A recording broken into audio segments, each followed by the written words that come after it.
let's now get into specifics, right? So what do you think has changed since last summer? Sure. The best news since last summer is we kind of know what we're doing. So, not to put too fine a point on it, but I think just being honest, last summer, everybody, I think people like you and me, Needy, were maybe half a step ahead of everybody else, just trying to figure out what was doing. And we've done, all of a sudden you're an expert because you've done 3 events. I mean, everybody in your position, in my position. And so I think that was, I don't want to say faking it because we're doing the best that we could and the best that was available. But now, you've done so many events, we've done so many events. I think we now know a lot what works. So I think, the tech is easier than it was now. There are a lot of software companies trying to figure out what works, what doesn't, what do we need to do? Is it better to do your virtual event just from everybody's computers, or do you need to rent out an expensive studio? The talent was kind of stumbling through it, trying to figure out what to do. Auctioneers were, again, half a step ahead of everybody, trying to figure out how to make this work. We didn't have best practices for run of show, how to put things in order. But now we're really far up the learning curve. And so, donors and generals are comfortable with the tech, and there's a lot of examples of that as well. Not just vendors or suppliers like you and I are comfortable with the tech, Needy, but donors are more generous and comfortable with the tech. I think people are a lot more comfortable bidding online. They're comfortable joining a video call. They're way more comfortable using QR codes. I mean, somehow in the last year, everybody started using QR codes to pull up menus on their phones. So I think everybody knows you just open a camera, name it, and that'll happen. And your software and a lot of software just can really just made so much easier through QR codes. Using credit cards online, the last few people who weren't comfortable with that are comfortable with that now. So I think there's really been just the comfort level has just become so much greater with all things having to do with both virtual and kind of partial virtual, partial in-person events.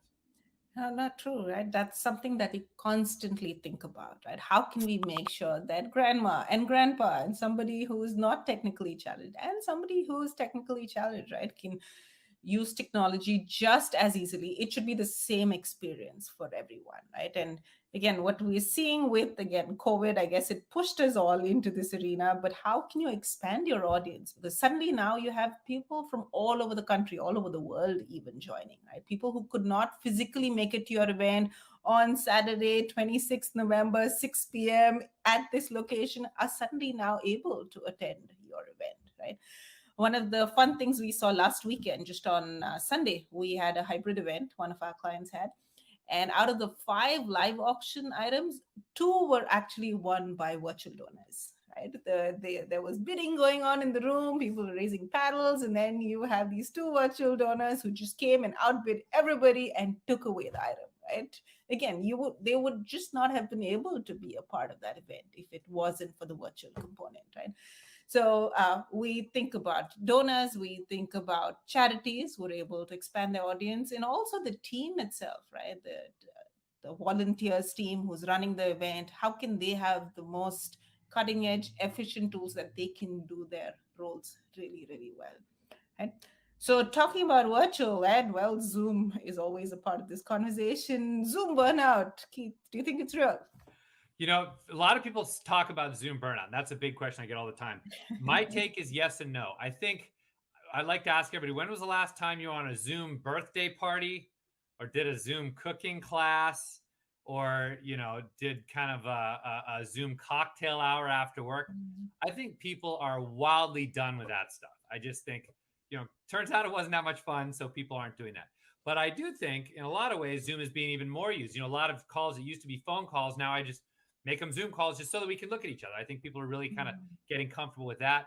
And I think from a fundraising standpoint too, I think people are more comfortable with that. And I think the key Zoom it's very nuanced. And so I think it works in such virtual events and things on Zoom, or things on, kind of software such as this work for some events better than others. But for a lot of events where they do work, I think being very specific about what your expectations are too. Like I always tell our people, if you're doing a virtual event, don't say it starts at 7:00. Say it runs from 7 to 8. Because I think a lot of people will think, if I get on at 7:00, what are they going to drag me in through this till 9:30? I'm not going to do that. But if you say 7 to 8 or 7 to 7:45 or 7 to 7:50, and you stick to it, people go, okay, I'll give you an hour. I'll give you 45 minutes. So I think, again, it's nuanced, but I think, for the right things, I think, what we've seen is people will absolutely still participate in Zoom events.